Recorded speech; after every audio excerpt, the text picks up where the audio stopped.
ദൈവനാമത്തിന് മഹത്വം ഉണ്ടാകുമാറാകട്ടെ. ഇന്നുവരെ ജീവിപ്പാൻ ദൈവം തന്ന ഉപകാരങ്ങളെ ഓർത്ത് സ്തോത്രം ചെയ്യാം. ഞാൻ കുര്യൻ എം ചാക്കോ. AI എന്ന ചുരുക്കപ്പേരിൽ അറിയപ്പെടുന്ന ആർട്ടിഫിഷ്യൽ ഇൻ്റലിജൻസ്, നിർമ്മിത ബുദ്ധി എന്ന് മലയാളത്തിൽ പറഞ്ഞു വരുന്നു.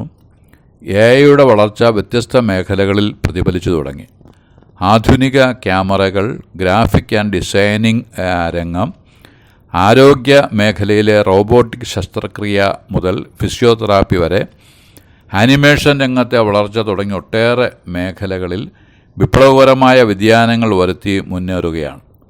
അഭ്യസ്തവിദ്യരായവർ ഈ നിലയിലുള്ള ശാസ്ത്ര വളർച്ച കണ്ട് ത്രില്ലടിച്ചു നിൽക്കുന്നു.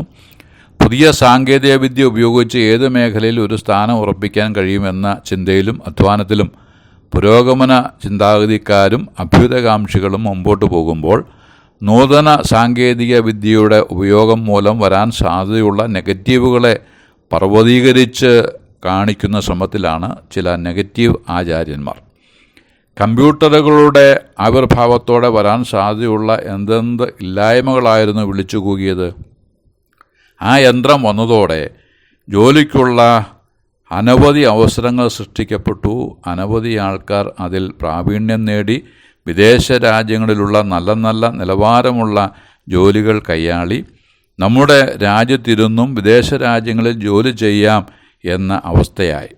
എന്തൊരു വലിയ വ്യത്യാസമാണ് ആഗോളതലത്തിൽ വന്നുകൊണ്ടിരിക്കുന്നത്.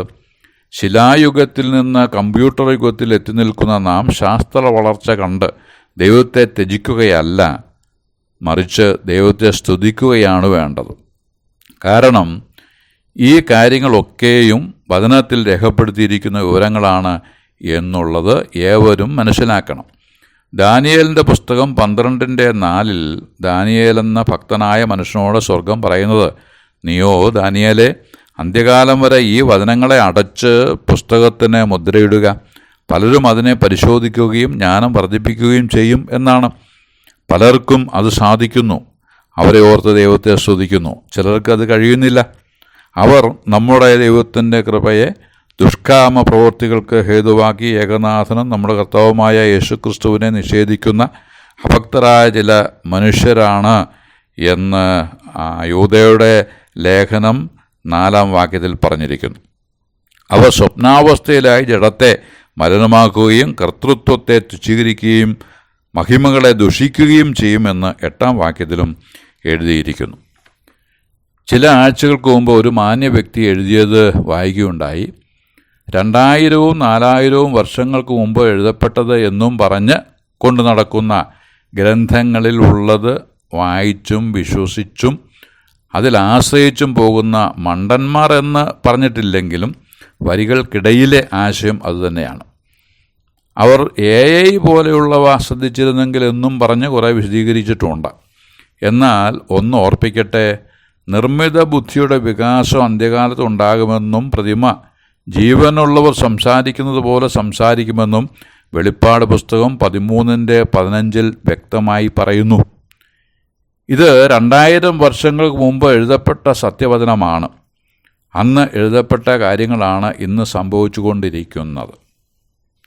അന്ത്യകാലത്ത് ദുർഘട സമയങ്ങൾ വരുമെന്ന് അറിഞ്ഞുകൊള്ളണം എന്ന് തിമോത്തിയോസിൻ്റെ 2-ാം ലേഖനം 3:1 മുതൽ വായിക്കുന്നു.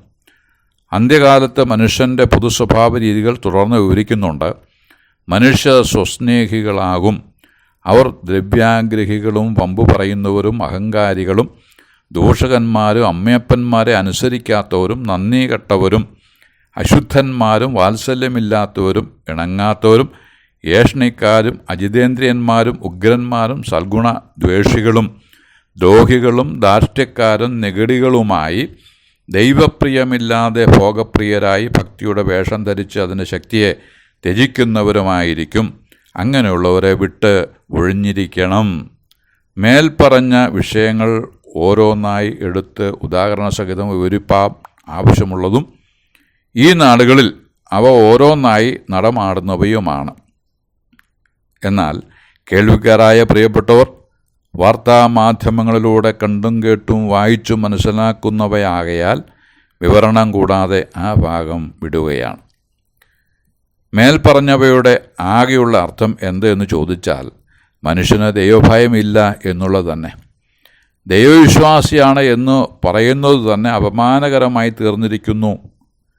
എന്നെ ദൈവമല്ല സൃഷ്ടിച്ചത്, എൻ്റെ മുതുമുത്തച്ഛൻ കുരങ്ങനായിരുന്നു എന്ന് പറയുന്നത് അഭിമാനമായി തോന്നുന്ന ഒരു തലമുറയിലാണ് നാം ഇന്ന് ഉള്ളത്. മരഞ്ചാടി നടന്നു ഒരു കുരങ്ങൻ മനുഷ്യൻ്റെ കുപ്പായം അണിഞ്ഞു എന്ന് പാടി സന്തോഷിക്കുന്നവരുമുണ്ട്.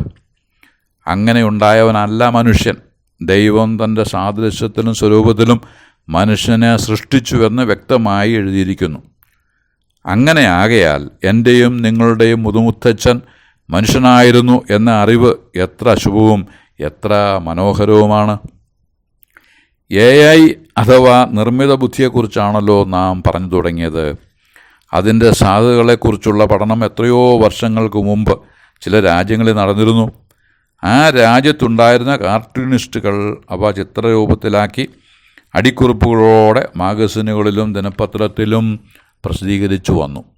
അതിൽ ഒന്നിൻ്റെ മലയാള വിവർത്തനം മാന്ത്രികനായ മാൻഡ്രേക്ക് എന്ന മേലെഴുത്തോടെ മലയാള ദിനപത്രത്തിൽ പ്രസിദ്ധീകരിച്ചിരുന്നു. വളരെ വർഷങ്ങൾക്ക് മുമ്പ് ചില ആഴ്ചകളിൽ വന്നിരുന്ന മാന്ത്രികനായ മാൻഡ്രേക്കിൻ്റെ സബ് ഹെഡിങ് യന്ത്രമനുഷ്യൻ ഭൂലോകത്തെ കീഴടക്കി എന്ന നിലയിലുള്ളതായിരുന്നു. മാൻഡ്രേക്കിൻ്റെ ഇന്ദ്രജാലം അവിടെ ഫലവത്തായില്ല. ലോഹനിർമ്മിതമായ യാതൊന്നും യന്ത്രമനുഷ്യന് നേരെ നിൽക്കുവാൻ പ്രാപ്തിയുള്ളവ ആയിരുന്നുമില്ല. യന്ത്രമനുഷ്യനിൽ നിന്ന് ഒരുതരം രശ്മി പുറപ്പെടും. എന്തിനേയും ഉരുക്കിക്കളയുവാൻ ആ രശ്മിക്ക് കഴിയും. ഭരണസിരാകേന്ദ്രങ്ങൾ അടിയറവ് പറഞ്ഞു. ലോകത്തിൻ്റെ നിയന്ത്രണം യന്ത്രമനുഷ്യൻ്റെ കരങ്ങളിലായി എന്നു വന്ന അവസരത്തിൽ 2 ടൂറിസ്റ്റുകൾ യന്ത്രമനുഷ്യരുടെ അപാരമായ ശക്തി കണ്ട് അവരെ അഭിനന്ദിക്കുന്നതിനും വീരസാഹസികമായ പ്രവൃത്തിയെ കണ്ട് അത്ഭുതം കൂറുന്നതിനുമായി അവിടെ എത്തി. അവരെ വിശദമായി പരിശോധിച്ചു. അവരിൽ ആയുധങ്ങളില്ല, ഒരു പേന പോലും അവരുടെ കൈവശമില്ലാത്ത 2 മനുഷ്യർ. അവർ ചുറ്റും നടന്ന് എല്ലാം കണ്ടും കേട്ടും അത്ഭുതം കൂറി. യന്ത്രമനുഷ്യൻ്റെ അപാരമായ ശക്തിയെ പ്രകീർത്തിച്ചു കൊണ്ടിരിക്കുമ്പോൾ ടൂറിസ്റ്റുകളായി വേഷം മാറി വന്ന ലോതർ യന്ത്രമനുഷ്യൻ്റെ ബ്രെയിൻ നോക്കി കിൻഡൽ തൂക്കം വരുന്ന ഒരു ഉഗ്രൻ ഇടിയിടിച്ചു. ബ്രെയിൻ തകർന്ന് തരിപ്പണമായി. യന്ത്രമനുഷ്യരെല്ലാം നിശ്ചലരായി. മാൻഡ്രേക്ക് ലോതറിൻ്റെ കൈയുയർത്തി ഉറക്കെ പറഞ്ഞു, യന്ത്രങ്ങൾക്ക് മനുഷ്യബുദ്ധിയെ തോൽപ്പിക്കുവാൻ ആവുകയില്ല. ഇന്ന് നിർമ്മിത ബുദ്ധി മനുഷ്യബുദ്ധിയെ കീഴ്പ്പെടുത്തുകയില്ല എന്ന് നമുക്കും പറയാം. കാരണം മനുഷ്യൻ ദൈവത്തിൻ്റെ സൃഷ്ടിയാണ്. മനുഷ്യബുദ്ധി ദൈവികമാണ്. AI മാനുഷിക ബുദ്ധിയുടെ വ്യാപാരമാണ്. അവ ഒരിക്കലും ദൈവ സൃഷ്ടിയുടെ മേൽ വിജയം വരിക്കുകയില്ല. ഈ അറിവ് ഉള്ളവരായി ദൈവത്തിന് മഹത്വം കൊടുത്ത് നമുക്ക് ജീവിക്കാം. ഇല്ലെങ്കിൽ ദൈവത്തിന് മഹത്വം കൊടുക്കാതിരുന്ന ഹെരോദ രാജാവിനെ കർത്താവിൻ്റെ ദൂതൻ അടിച്ചു എന്ന് പ്രവൃത്തിയുടെ പുസ്തകം 12:23 രേഖപ്പെടുത്തിയിരിക്കുന്നു. ആ രാജാവ് പുഴുവരിച്ച് ചില ദിവസങ്ങൾ നരകിച്ചതിനു ശേഷം മരിച്ചു എന്ന് വായിക്കുന്നു. നമുക്കാർക്കും അങ്ങനെ ഒരു അവസ്ഥ വരാതിരിക്കട്ടെ. സർവശക്തിയുള്ള ദൈവമായ കർത്താവാണ് എല്ലാറ്റിൻ്റെയും എല്ലാമെന്ന് മനസ്സിലാക്കി അവിടുത്തെ സന്നിധിയിൽ താണിരിപ്പാൻ വേണ്ട കൃപ ഏവർക്കും ലഭിക്കുമാറാകട്ടെ എന്ന് ആശംസിച്ച് പ്രാർത്ഥിച്ച് വാക്കുകൾക്ക് പൂർണ്ണവിരാമം കുറിക്കുന്നു. ദൈവനാമം മഹത്വപ്പെടുമാറാകട്ടെ.